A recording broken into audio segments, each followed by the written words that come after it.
Good night, one and all. We are 4 minutes past the starting hour. We are live on Facebook, so we are ready to start. I would like to pass the microphone over to Mr. Mitchell Lee, Program Coordinator of the CNFO. Mr. Lee? Thank you very much, Nadine, and good night to everyone. It's a pleasure to have you with us tonight and to be with us as we look at these important topics: Caribbean Community Common Fisheries Policy and the voluntary guidelines on securing sustainable small-scale fisheries in the context of food security and poverty eradication. What we will do tonight is we will examine a bit of the background as to how these policies came about. And then we want to look a little bit as well on comparing the principles. We want to focus on the principles that underline these policy documents. So we look at the background, a little bit on the principles and the objectives. And then I want to engage us in a little discussion as to how these principles play out in your reality, in your country, in the fisheries management regime. So that is how we're going to approach it tonight. Now we have a nice picture here of Mr. Milton Harton. He's the Executive Director of the Caribbean Regional Fisheries Mechanism. And he's a very strong proponent for the Caribbean Community Common Fisheries Policy. And we really want to salute him in that regard. So let's look at the background for the two different principles, the two different policy documents. So the Common Fisheries Policy is how I refer to the Caribbean Community Common Fisheries Policy from here onwards. And the Voluntary Guidelines on Securing Sustainable Small-Scale Fisheries are referred to as the SSF guidelines.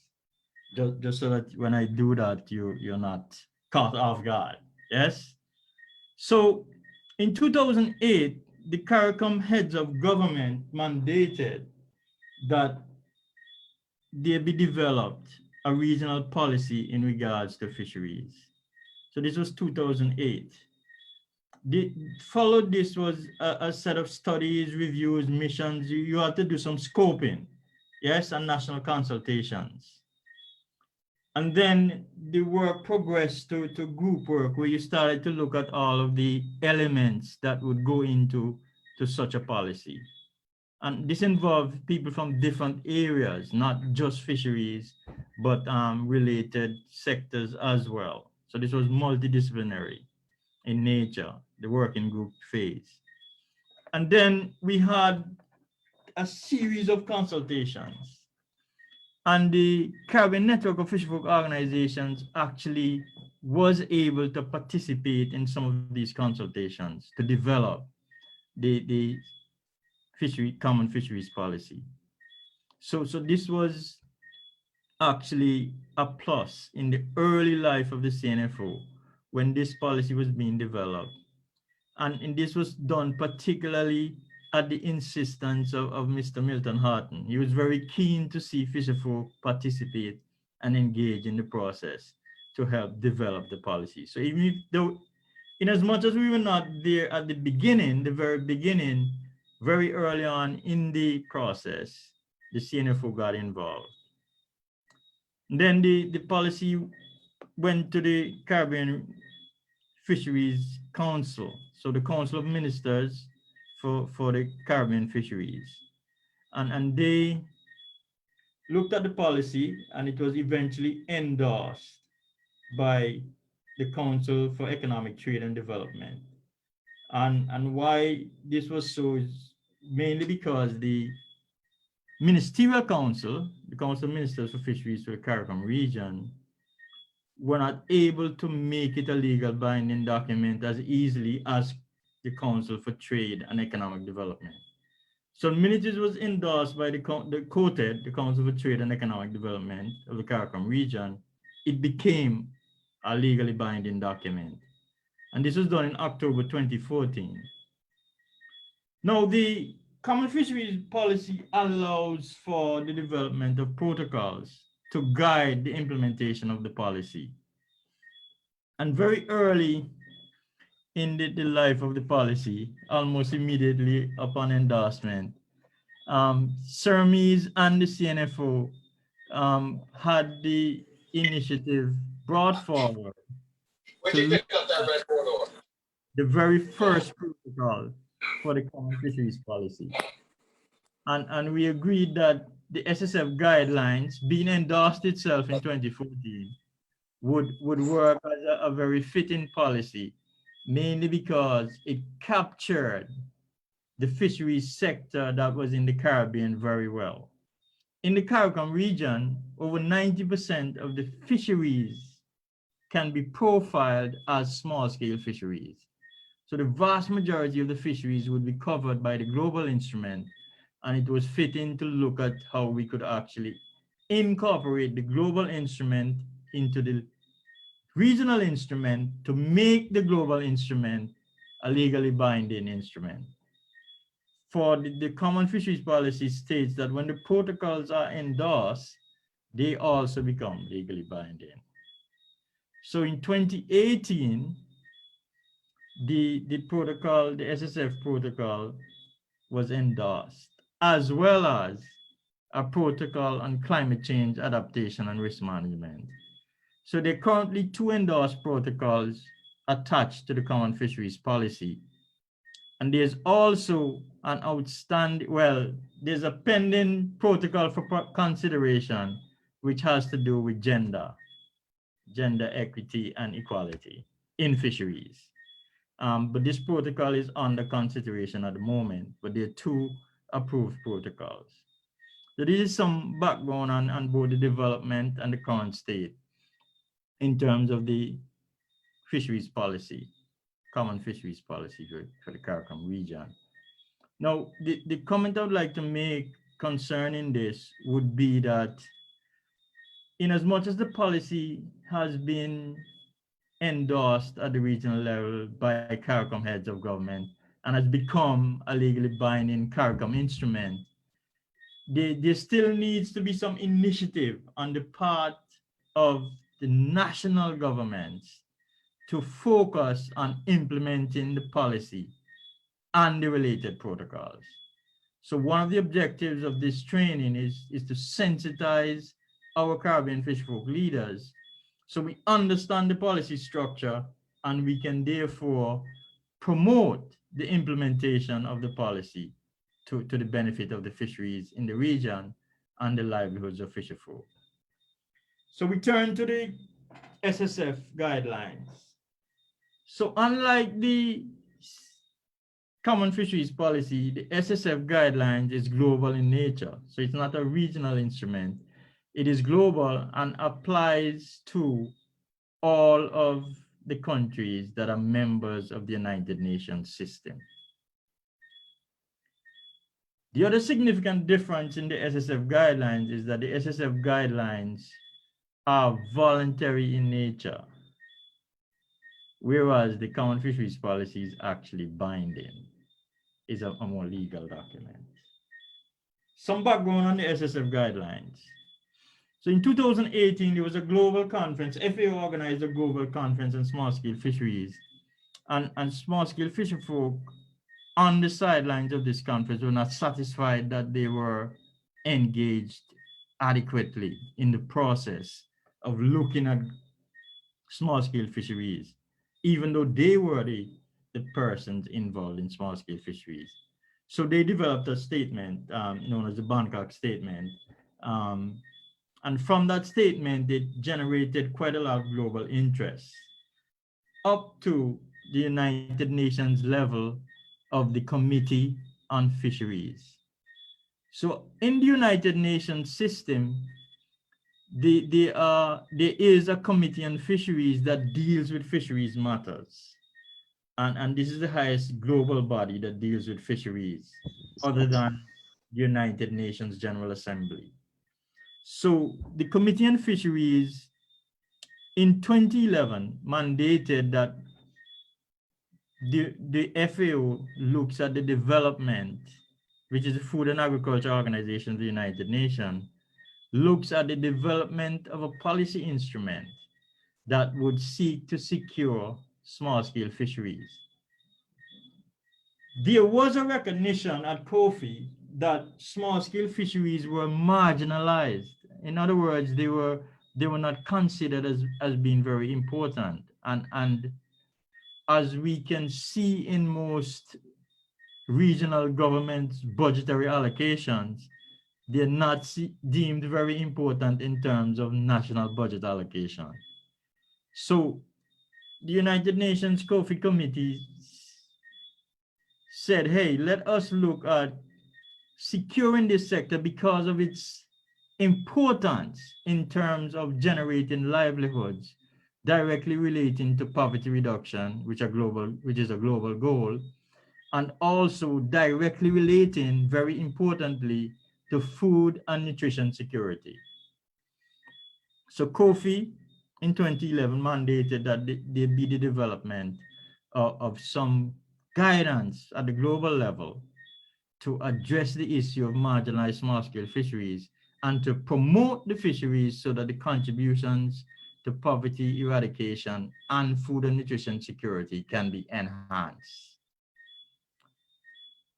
Following that mandate from Kofi, there were quite a significant effort placed into stakeholder consultations, that is participation from the small-scale fishing communities across the globe, to actually engage in the process, to look at what is required to secure small-scale fisheries so that they can continue to contribute, and also for the contributions to be enhanced.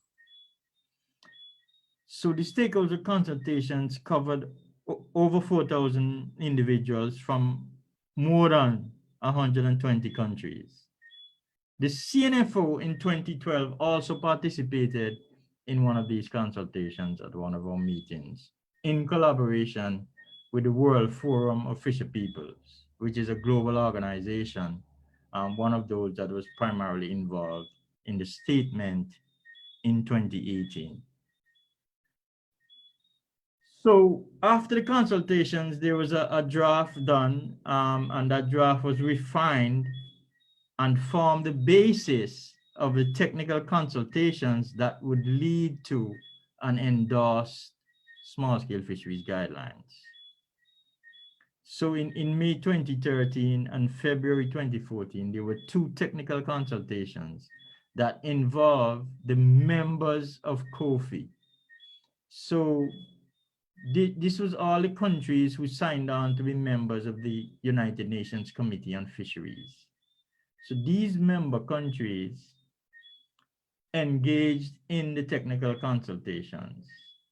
So, but very importantly, following on the very clear effort to involve fisherfolk in the process to participate in how these guidelines were developed, the consultation also allowed for the participation of observers, fisherfolk organizations, other civil society organizations, NGOs. Many different observers were allowed to participate as well. This was quite important for the WFFP, World Forum of Fisher People, the World Forum of Fish Workers and Fish Harvesters, and the International Collective in support of small-scale fisheries. These organizations facilitated the participation in the technical consultations of small-scale fisherfolk leaders.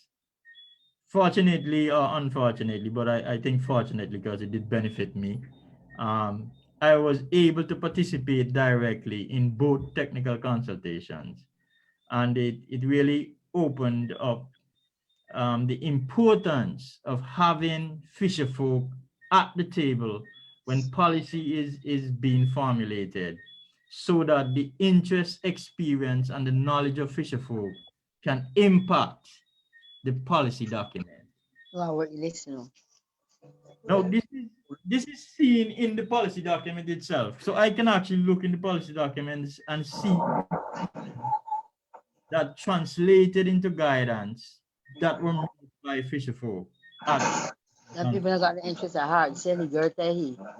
So it's quite important that fisher folk understand that in fisheries management, from the policy state right Now, down to part that's supposed to be at people. the measure state, we need to participate.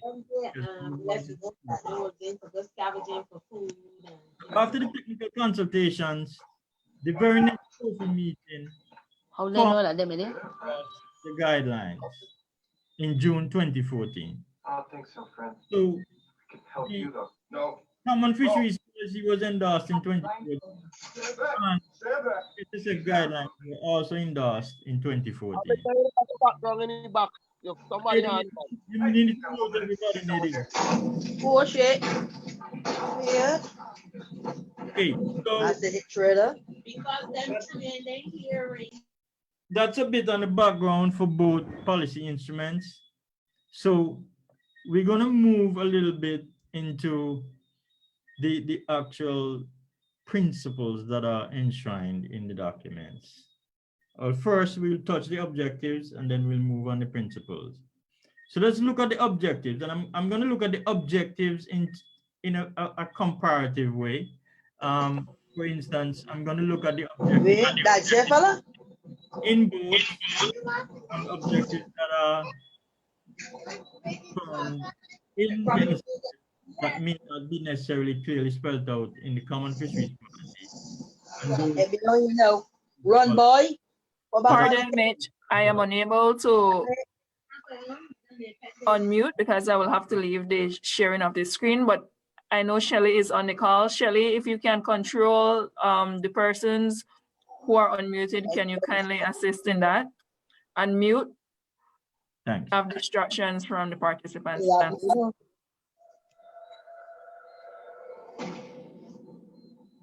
Okay, so we'll continue. I was gonna move into the whole idea of the objectives of the policies.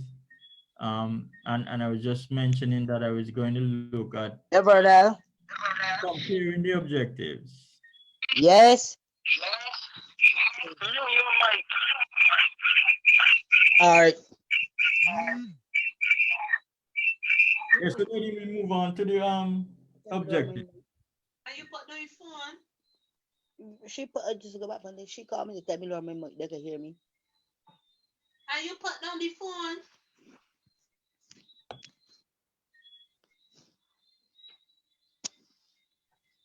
You were supposed to mute the call. Well, I got my phone from you. I know how you do that. Mute it. I don't know how you do that. I got my phone. You ready?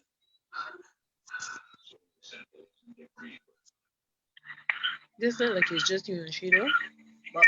But she come to tell me to mute it. I put that thing there. Oh, what thing? That very color for back thing. I put the Zoom thing. On Zoom. But she come Uh, talking. We'll resume in a minute. When we get, Verno. Adrian LeRoy here. Can you just remove them from the meeting until they can take I care of hear that? you. Because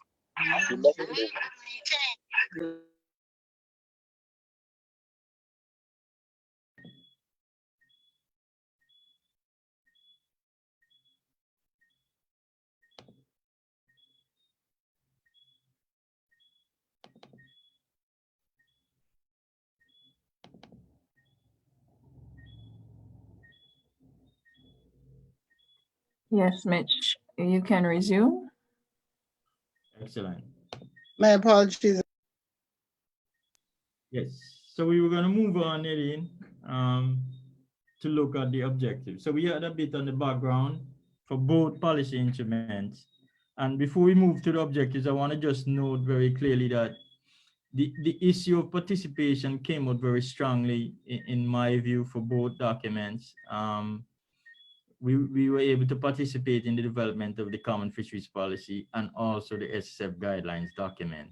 I was personally involved in some of the Common Fisheries Policy, and other CNFO leaders were involved as well.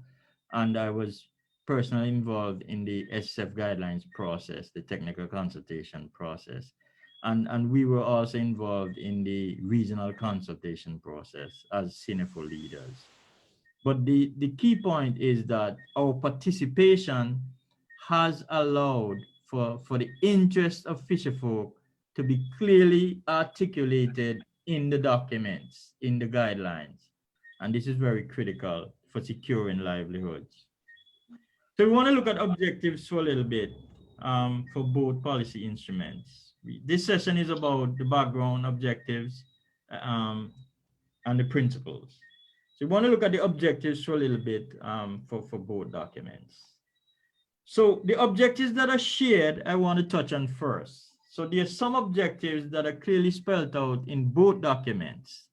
So the issue of food and nutrition security is clearly an objective in both, as well as the issue of promoting the welfare of small-scale fishers and their communities and the socio-economic conditions of fisherfolk.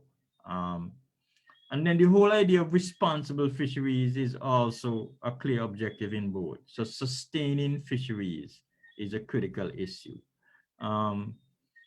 As well as the issue of capacity development of the fisheries sector actors. So fisherfolk, including fish harvesters, fish processors, everyone in the value chain. So this issue of capacity development, not only in terms of representation issues and participation, but also in terms of practice. So what is best practice or safe practices to ensure sustainable fisheries and safe food, both things. And then the issue of ecosystem approach to fisheries is also an objective that is shared in both policy instruments. But there are some areas where the instruments have greater emphasis. So the Common Fisheries Policy really focuses a lot on having harmonized measures across CARICOM states. It also looks at the whole issue of illegal, unreported, and unregulated fishing, including monitoring, control, and surveillance measures much more strongly than the SSF guidelines. And it also has the whole issue of being a very specific type of document. So its objective is to look at participating parties coming together and making policy instruments, decisions, etc., and implementation. So that shared CARICOM sort of focus in terms of let's do this together in formulating, implementing, and making decisions. So, but locked into just the CARICOM region. It also has a direct focus on transforming the fisheries sector into being very market oriented and based on high international standards, including sanitary and phytosanitary standards. And this really is critically important in ensuring safe and healthy seafood for our people. So the Common Fisheries Policy really placed a lot of focus on that, and also on strengthening and upgrading fisheries legislation. So the legislation that covers the fisheries sector. So that policy really highlighted those things in a very clear way. The small-scale fisheries guidelines now also had some areas that it highlighted significantly that were not so much the focus of the Common Fisheries Policy. And these include the whole idea of a human rights-based approach. So the issue of the right to food, the right to a livelihood, the right to decision-making, those human rights issues, in addition to quite a few others. So it really had a human rights-based approach, the small-scale fisheries guidelines. It is also linked, it is directly linked to the Code of Conduct for Responsible Fisheries, which was endorsed in 1995. So it is part of the Code of Conduct. So the objective was to be a continuation to sort of have the code come to life in the small scale fisheries sector. And that was one of the focus. And then there was also a clear objective of enhancing public awareness of small scale fisheries and the contributions that they make to global food security and poverty eradication. And another objective of the small scale fisheries guideline was to actually empower the vulnerable and the marginalized groups so that they are included and are allowed to have impact on decision-making processes which affect them in the fisheries. So there was the whole concept of ensuring, one of the objectives, to ensure that the vulnerable and marginalized groups were clearly accounted for and included in the fisheries management process. And then the SSF guidelines also had a critical focus and objective to ensure that there was consideration of gender equity and equality in the fisheries sector in every possible way. So we see that there were some objectives that were clearly highlighted and common, and there were some objectives that were really more enhanced in the common fisheries policy, and there were some objectives that were different, but also quite enhanced in the small scale fisheries guidelines. Now, one of the key messages I want to bring to you is that when we put these two policies together, as we have done in the Caribbean region, having the small scale fisheries guidelines as a protocol to the common fisheries policy, then we have a very holistic and important set of policy instruments that can guide us to sustainable fisheries. And I want to repeat that. When we put these two policy instruments together, as we have done in the Caribbean region, we have a very holistic and important policy framework from which we can achieve sustainable fisheries. So it's important for us to consider not only delving into the policy instruments, but promoting the implementation at every level, both in our personal activities as well as in our organizational activities, moving right up the line to national and regional activities. So this is extremely important. So we've looked at the background, we've looked a little bit at the objectives and compared them. We want to do a similar exercise in terms of the principles. So there are certain principles that are enshrined in both sets of documents. And principles are put in so that the implementation of the policy is guided by the principles. And this is sometimes overlooked when a particular implementation action is taken for a particular point in a policy. The principles that should underline and guide how we implement that particular guidance are critically important, and sometimes they're overlooked. But when we know what they are, we can insist that they are included as the foundation for any action. So we want to look at the shared principles, and then we want to look at some of the principles that are. So first, in both documents, the principle of participation of fisherfolk in the process is clearly articulated. So both the Common Fisheries Policy and the SSF guidelines share very strongly the principles of consultation and participation.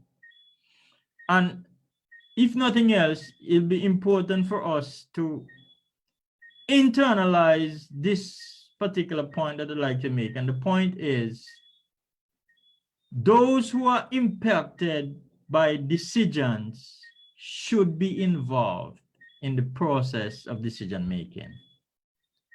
And what it means, that who feels it, knows it, and should be involved in the process of defining it.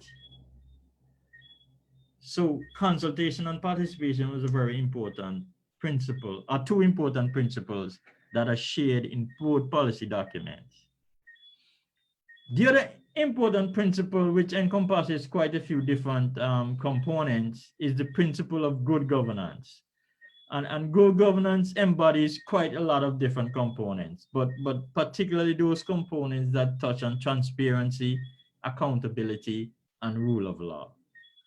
So these two policy instruments share the whole idea that whatever we do should have the underlying basis in good governance, transparency, accountability, rule of law. And then the approaches are very similar in both as well. The whole principle of holistic and integrated approaches. So approaches that take the entire ecosystem into being, but also approaches that look at the fact that we need to act even if we don't have sufficient information. So the precautionary approach is about making decisions even if there is not sufficient information, but decisions that will safeguard the ecosystems and the fisheries that we depend on. And then the whole idea of the ecosystems approach to fisheries. And then the principle of respect of cultures. So we don't come into a fisheries sector and just override the existing culture of the players, but we respect that culture when we're looking at implementing both policy measures.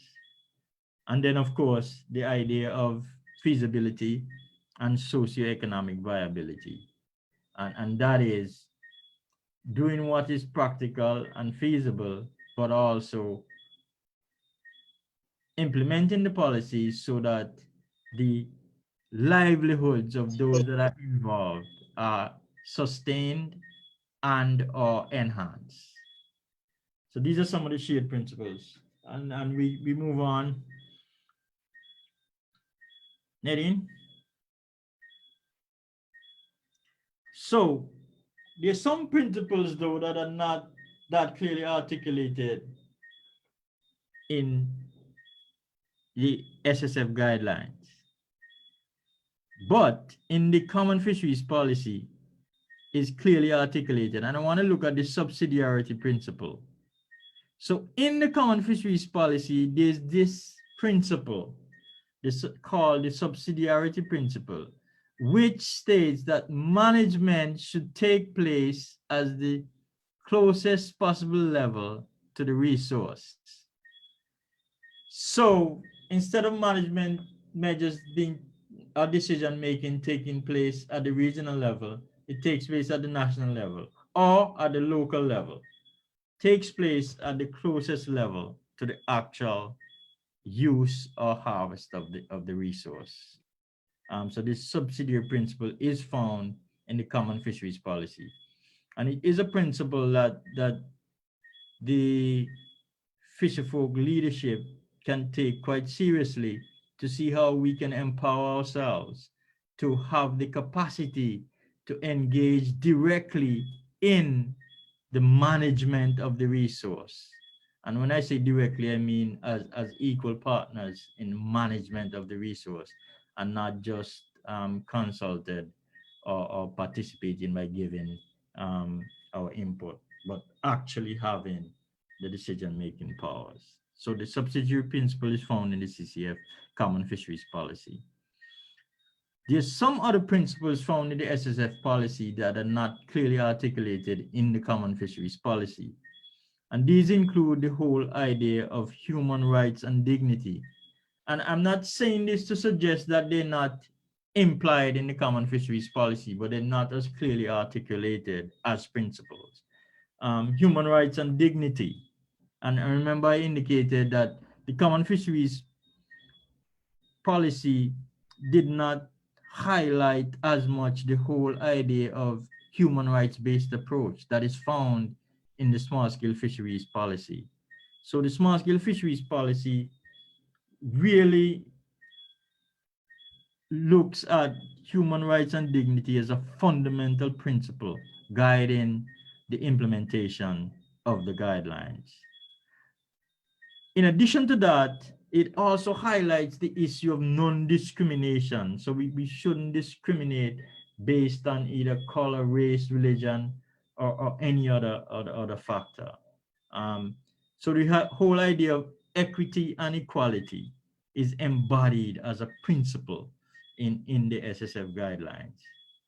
And the other principle that is clearly articulated is the idea of social responsibility, where we share the responsibility for ensuring that there are sustainable fisheries and that the small-scale fisheries sector is secured and not marginalized.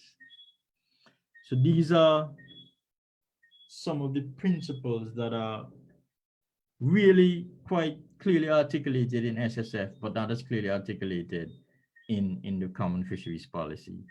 And as I mentioned earlier, the subsidiarity principle articulated in the Common Fisheries Policy, but not clearly articulated in the SSF. Even though it can be inferred in the SSF, it's not as clearly articulated in the SSF policy structures. Okay, so we looked at the principles, and I want to spend the next couple of minutes just discussing what are the realities in your area of work in regards to how fisheries management is conducted, particularly in relation to principle. So we want to address two questions. Yes. The first question is, which of the objectives found in both policies resonates most with the objectives of your national fisherfolk? So which of the policies do you really directly relate to? Which of the objectives do you directly relate to?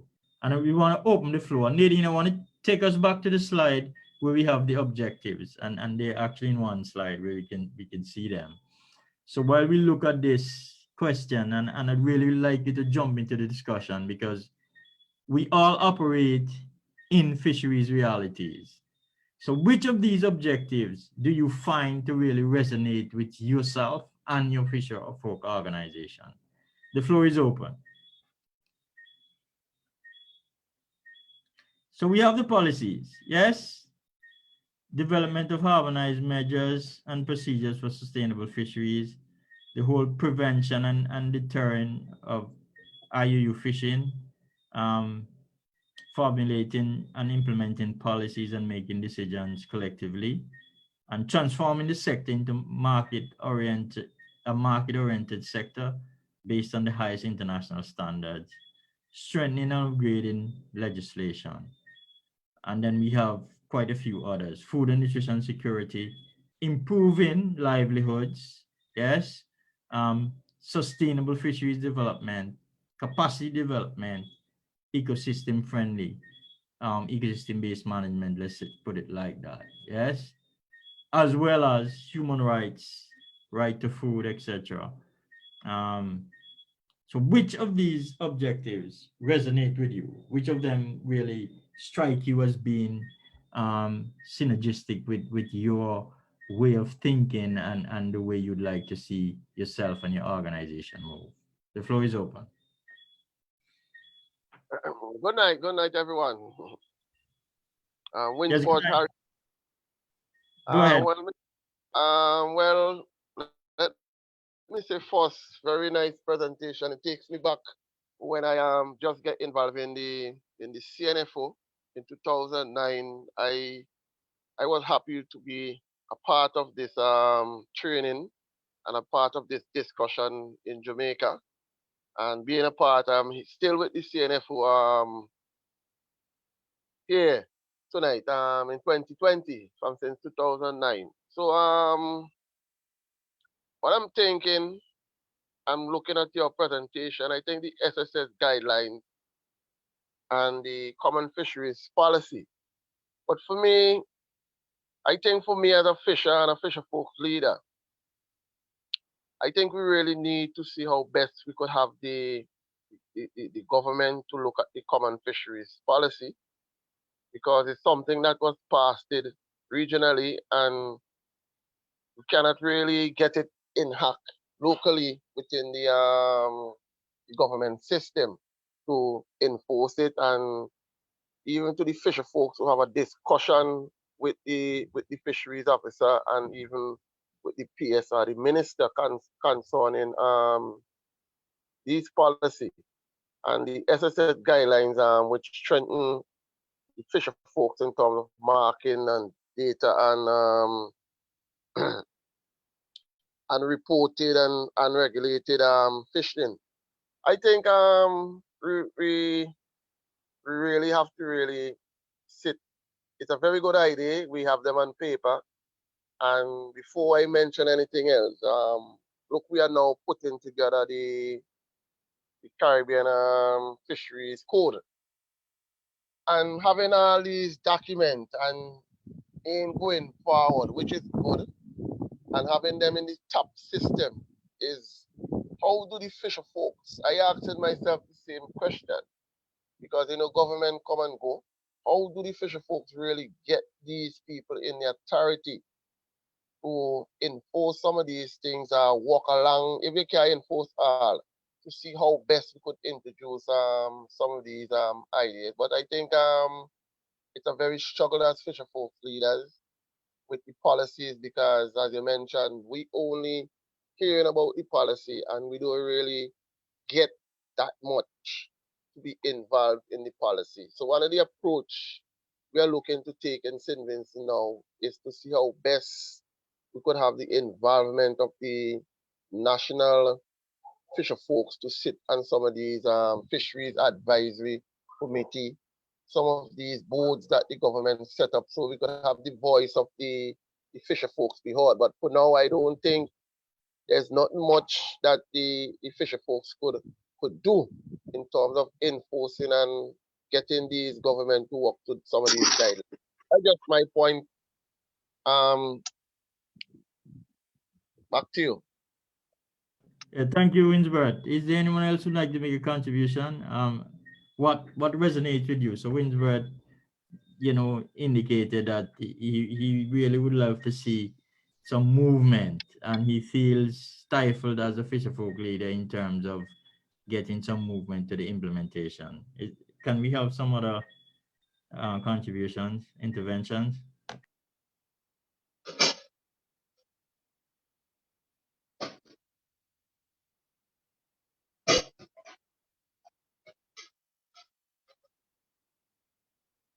So I see David Dixon trying to speak. The only thing is I can't hear you, sir.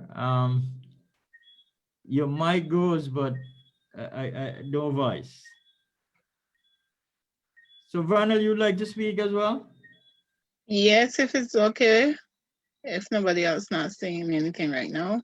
Yeah, so David really wanted to speak, but we can't get his mic. So until he gets his mic sorted out, you have the floor. Okay. For me, when I look at the comparing the objectives and what resonate, I look at the one under both. I'm trying to oh my. Read them for you, Nate. I can read them for you. The one that talks about the food and nutrition security. Yes, okay. Cool. Right.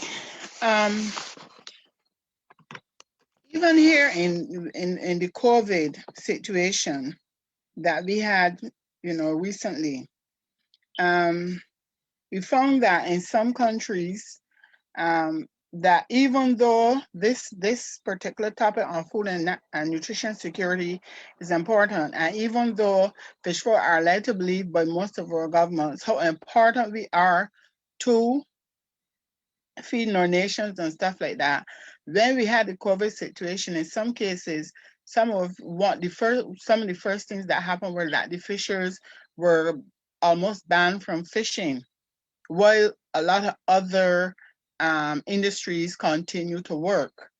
And I feel that coming out of these policy documents, that we need to, and actually having the fisheries forum, that we have to find out if our governments are really serious about these documents that we're signed on to, and that they needs to pay more attention to the whole issue of fisheries and our contribution to food and security in these countries. Excellent. Because this to me was the latest issue that we had to deal with. Maybe not here in Barbados, but then some of our other countries had these issues where they were not, they were basically banned from fishing, and in some cases had to even fight their own battles in order to maintain and sustain their livelihood during that period. So I think that this is something that, you know, needs to be taken seriously, and that more needs to be done or put into it for governments to show us that they're actually having signed on to these particular policies, that they are willing and that they are serious about food and nutrition security and fisheries involvement and contribution to the countries. Excellent. Thank you, Thank Vernell. you. Yes. Brother Yes. Mitch, Brother Yes. Mitch. Yes. Yes, Adrian. Sorry, my hand wasn't raised. I wasn't quick enough on the draw to be able to raise my hand. No problem. Go But ahead. You have the but floor. I just want to piggyback off Renel's comment, and she is absolutely correct. From what I see, what you've articulated to me is so simple that I am tempted to copy it and distribute it among our national media here in the Bahamas, because it is simple enough to cause people to understand. Now, I tell you why I'm again further minded on Brenna's uh, her intervention. Right, COVID for a lot of us has been either, well, for some a death sentence, for some at the end of livelihoods. But as an eternal optimist, I think COVID has shown us as fisher folk what we need to do to get governments to understand the role that we play in national developments and national economies. Yeah, because food security is something that governments talk about, and I think most governments talk a good game in terms of food security, but how serious are they in the investment in agriculture and more or less fisheries? I'll speak for my country. The Ministry of Agriculture and Fisheries has the smallest budget of all of the government ministries, but yet the government speaks about food security and being self-sufficient and doing all of, we're going to be self-sufficient and we're going to have food security by 2020. We're going to have the biggest farms and we're going to invest in fisheries by 2019. You've seen all the plans, right? Okay, good. We're in 2020. What steps have been made? Nothing, because COVID has come and changed all of that. So what I'm saying is COVID will then hopefully has then shown us as fisher folk how important it is for us to make our representation. And I mean no disrespect to anyone, but fishermen and fisher folk for a long time and even presently are the cart being led by the horse being led by the cart. By that I mean fisher folk, for whatever reasons, have been allowing others to lead them and to put the case for them and to exhibit what they do and to fight for them. It is time that fisher folk themselves understand the importance of what they do. And however we come to that conclusion, and this is where CNFO comes in, okay? Because CNFO have to and must change the face of fisheries in the Caribbean and in the world globally. We have to change the face of it, okay? And just using my country as an example, and I mean international cons, but in my country, fishermen are seen as people who are down on their luck. The only people who resort to fishing are people who are down on their luck, or people who are uneducated, or people who are ne'er do wells, or people who are past do well. That's how fishermen in my country are seen. Okay, I'm sure it's not. I don't think it's like that in other countries. Okay, but what I'm saying is, we as the CNFO, we need to change that. And Mitch, your presentation tonight is actually spot on in showing that there's been some thought put into what fisher folk need to do to make themselves more relevant, to become a part of the system of governance. Okay, rather than being, like I said, the horse leading the cart, we need to be the cart that's leading the horse. And I do agree with Bernal that yes, COVID has shown that, because when a lot of people was were not able to do their business and ply their trade, the only healthy food source that any country was able to access would have been fisheries. Now I can understand government saying that fishermen have boats and they're going to be involved in the illegal transport of people from here, there, and everywhere, but that's not the concern of fishermen. That's what your navy is for. That ain't a fisherman's concern. We want to go out and get fish, and if we go 100 miles from shore, then that's what we do. Okay. So I'm not sure I'm making a lot of sense, but I'm trying to condense a lot of my thoughts into basically 90 seconds. Yeah, we appreciate your contribution. Okay, so we kind of have a couple of minutes left. I want to get one more comment on the objectives, and then I want to ask a question on the principles for one or two quick interventions. Can I interject? Good night, Yes, all. you have the floor. Good night. Okay, Gianna. Thanks, everyone. Well, since you take the lead, then I'll allow you to take the lead. That's all right. I just want to say that I think these objectives are sufficiently highlighted, and like somebody before me indicated, COVID should have or has given us an opportunity not just to look at things from a negative point of view, but to ask ourselves how can we rise from the ashes. And looking at the objectives highlighted there under both the CCCFP and the SSF, I think it embodies a lot of the things that should be the directional areas for the sector. I look at the areas, for example, that are both geared towards specifically for the fisher folk, him or herself, highlighting some of the areas where they themselves can help in the improvement of the sector. For example, when you have a regulation, for example, or a policy that speaks to prevention and deterring of unreported and unrelated fishing, etc. That policy would speak directly to the behavior of the fisher and how much the fisher folk wants to see the sector move forward, because these illicit behaviors can actually have a negative impact on the industry. And others speak towards a more holistic approach to developing and safeguarding the industry. So I think they're well placed in terms of the objectives, and I think that developing them and ensuring that there is, just like as we're doing here, an opportunity for stakeholders within the sector to speak to the areas, to have an opportunity to have a discourse like this, so that we have a document that is more holistic and that is coming from the sector. And I think by that we will get a greater buy-in, greater compliance. So I look forward to exploring more on the policies and the guidelines. Excellent. Thank you, Kejiana. Devon, you can do a quick one because I see you had you wanted to make an intervention.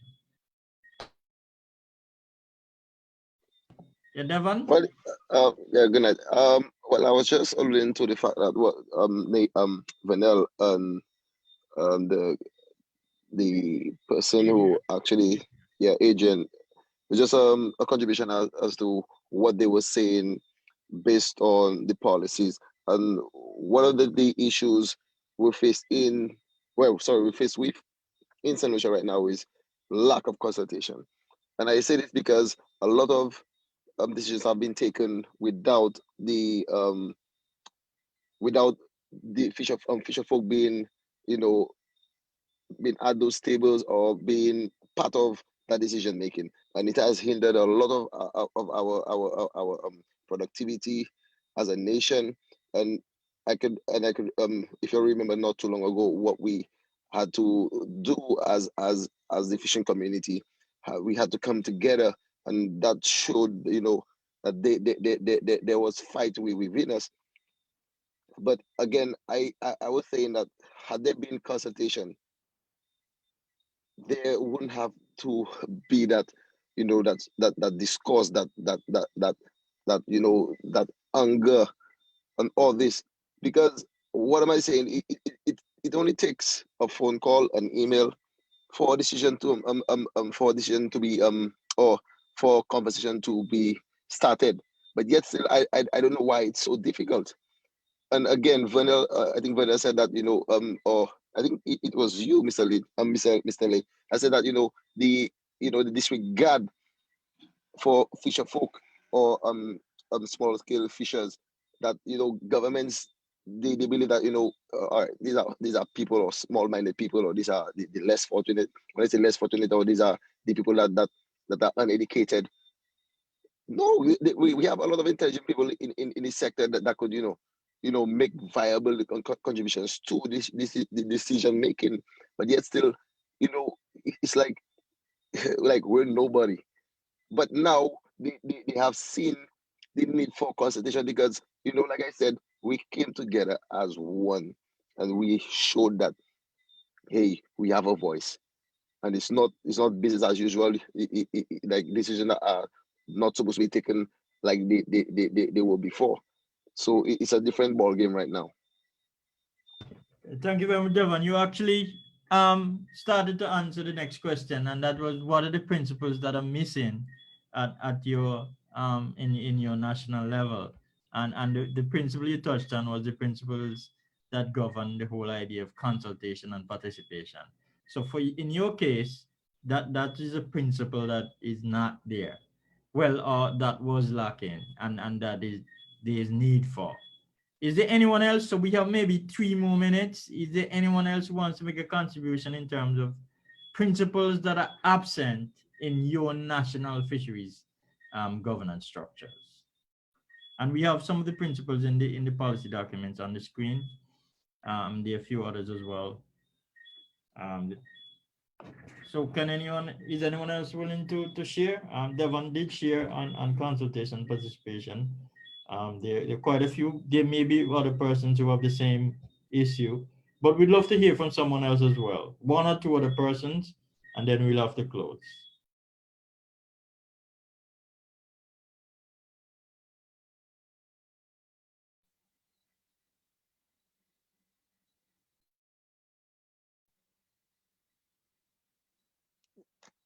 If no one is going to speak, may speak. Yes, you have the floor, Vernel. Right. So I'm going to speak about feasibility and socioeconomic viability. I think that one of the things that is missing from the sector is the information on the socioeconomic viability where the fishery sector is concerned. I know that this information and the data is collected by the Fisheries Division and put into the government, I don't remember what you call it, but that the government uses that on a holistic basis when they're talking about the economics, the socioeconomics of the country. But I believe that one of the things is that, and then the way it is structured more at the economics level. But can it be that the information can be deployed to the industry to give us an idea and an indication of what our economic viability is in the country. What is our contribution? We know we contribute, but what is it, the percentage? Those types of information. Most of our countries, we celebrate what we call Fishermen's Week almost every year. And I believe that the Fisheries Division, who collect all this information, can find a platform where this information can feed back into the industry, where we can get a better understanding of what is our economic contribution. We know we catch fish, we know we sell fish and all of that. We have that to ourselves, but I'm talking on a national level. What is our economic contribution and how viable is it based on the data that is being collected? So the data just goes into the government bank, but not feedback to us. We have to go and find the document where it is in one of the government's drawers or wherever to store them. And then we have to turn around and interpret that data. So is it a way that this information can be fed back into us where we can have an idea of how our industry is doing, what it's doing, given the data, and in most cases, the fishers is the persons who submit that data anyhow. Thank you. Yeah, thank you very much, Ronald. So I think we'll take one last intervention on any missing principle. If there's anyone else who'd like to speak, if not, I will wrap up. So I would like to speak. I would like to say something. Yeah, go ahead, make it a quick one, and then we wrap up. Two things. One of the things I find, Mitch, that is missing. We need to have these fishing be at the education level to put in the ministry that fishing could be, and these things could be teach in school where people will know them at a low level right up. And the other thing is see how best we could get civil society be involved in a fishing community that could help champion the cause of some of these fisheries policy. I know everybody had a different agenda, but I know there's other civil society that in fishing community that could carry the weight forward and have everything on board in the best interest of a fishing community and at a national level as well too. That's just my quick thing. Thank you, Winsbert. That touches on the whole idea of social responsibility. So excellent. So I want to thank everyone for joining us tonight for this very first module in terms of looking at fisheries policy that are active in the CARICOM region and that apply to us in our fisheries industries in this region. I want to close by just saying that there will be posted a Google Classroom with quite a few reference materials. Nadine, if you go down to the slide with the references, I can just indicate one or two of them that you can access immediately. You can check the CRFM website, the CERMI's website, and the CNFO website. And Nadine would have the URL for those. They're included in the presentation as well. So she'll have them on the screen, yes. So we will have the actual documents, the policy documents in the Google Classroom set up for this particular set of modules. We'll also have the CSO's Bangkok statement that came after the 2008 SSF meeting in Thailand. And then we have the references to the FAO guideline site, the CRFM site, and UWI CERMI's, which has done quite a lot of work in terms of policy. We also have a reference to their site as well as CNFO. So I want to thank you very much. Have a good night and God bless you real good. Hey, good night, everyone. If you're unable to, it's fine. But if you can you just put on your videos? I want to do a screenshot.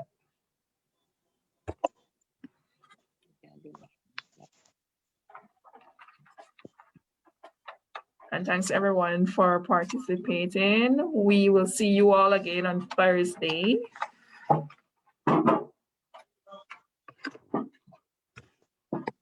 Who's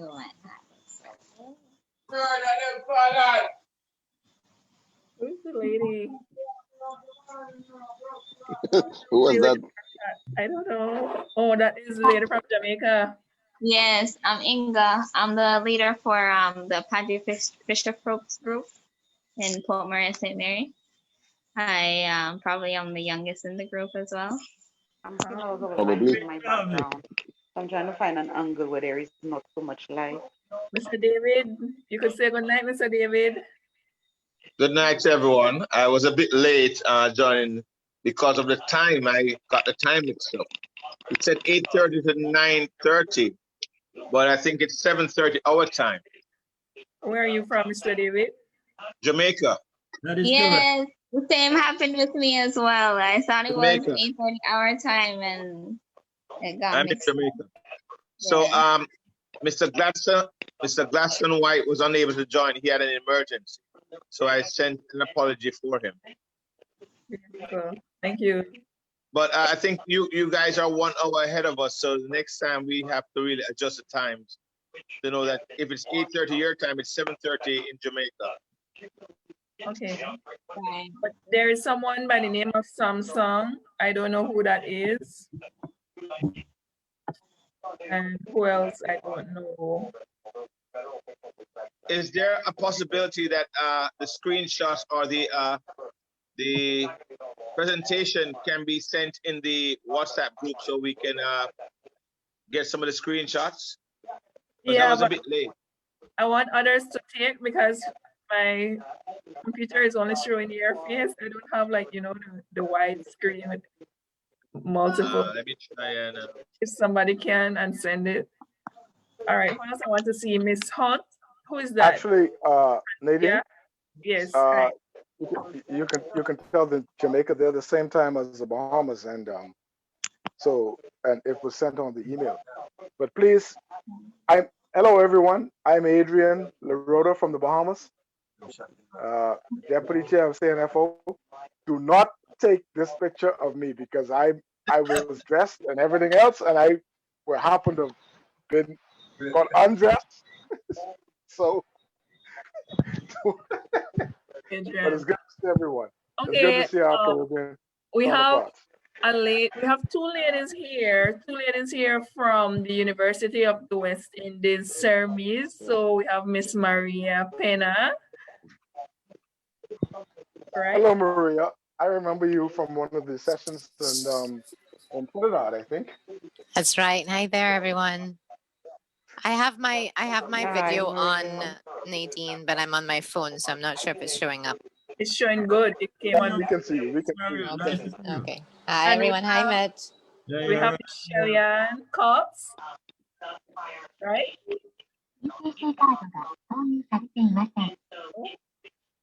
Okay. Who else do we have? Gianna. Okay, who is Williams? Hi. Ashiba Williams. Turn on your mic, Ashiba, and your Tylon, I see you, and your camera.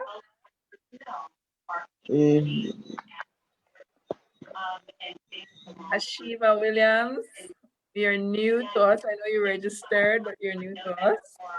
It would be nice to see your face.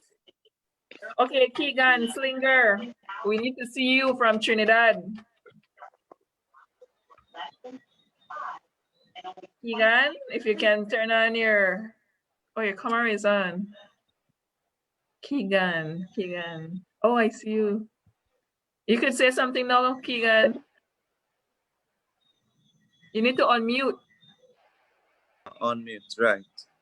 Hi, evening, everybody. Hi, Maria. Hi. Hi, Keegan. How are you doing? Good night, everyone. Yeah, good night. All right, I hope someone got some pictures. I didn't get any. Anybody from the executive, please introduce yourself quickly. Miss Vernell and our treasurer, Max Winsbert.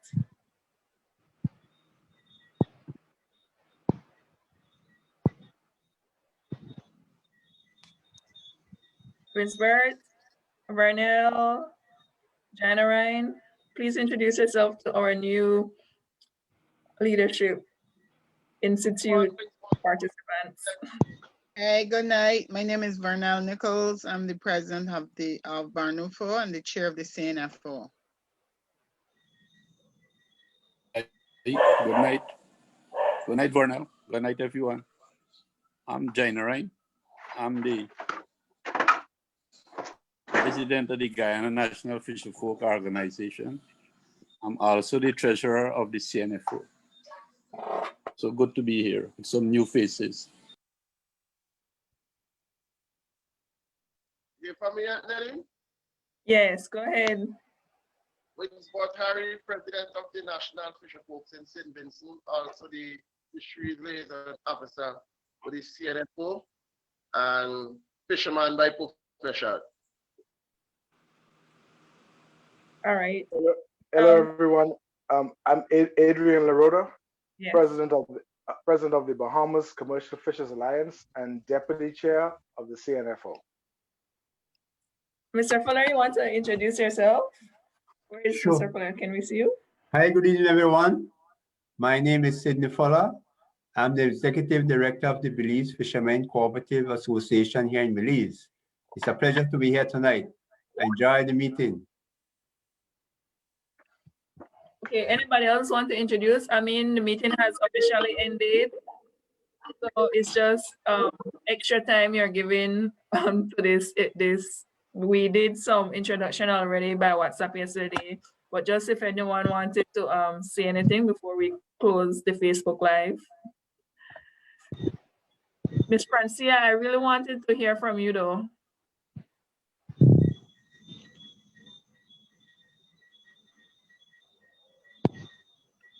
Miss Francia, you need to unmute, I think. No, you're unmuted. We're not hearing. Max, we'd like to see you, please. All right. I think that's it. I guess we saw Mitch. Hello? Shelly, we didn't see Shelly Ann. Did we see Shelly Ann? No, and Miss Charlene. Anybody else could jump in. I don't want to say that I missed somebody. Charlene, we didn't see Charlene. And Hello. She's saying, Miss Francia is saying hello. Hi, I am not. Hi, good night. I am Francia Hunt from Barbados. I was invited by Vernell, and I usually work with Barnufo in terms of different projects that they are working on. I am a graphic designer, so most of the times I would work with Vernell with PowerPoint or printing booklets, or if she's having a presentation or a workshop, I would help her in terms of putting those things together. My company is called 1022 Designs, and I offer anything in terms of graphic services to Barnufo and Fisheries division as well. Oh, nice. Plug Nice to in meet all of there. you. Nice, beautiful. All right. If there's nobody before we leave. Hi, everybody. Good night. Good night. Oh, Miss Kijiana. Hi, Nadine. Just before I sign off, just saying hi. Congratulations on the new post, Miss Kijiana. Don't say it too loud. It's still sinking in. I really enjoyed. I caught most of tonight. I was coming from a meeting and then jumped into this one, but I caught on most of the information, and I'm hoping that I could access the rest of the information via the Google Classroom when it's posted. Yes. So hi everybody. For those who don't know, I'm Kijiana Toussaint Shalry, the operations manager of the Goodwill Fishermen's Cooperative in St. Lucia. And as Nadine highlighted, the newly appointed administrative assistant to Fisherfolk St. Lucia. Very good, very good. Before we leave, I just want to just get a feeling for what's happening in other countries. As we all know, that COVID has caused a shutdown and curfews and all that, right? So I'm wondering, are your countries having do you have curfews also? And lockdown?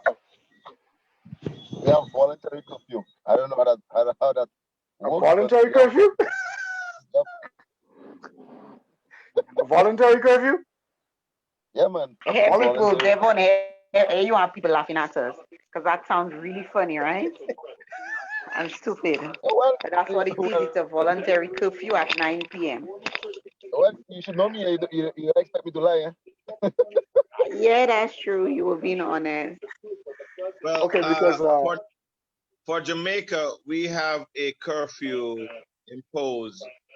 It's now at 10 p.m., 5 a.m. However, through representation, our minister over by the health section, he got the fisher folk exempted from the curfew. So we are able to go to sea at any given time as long as we can prove that we are actually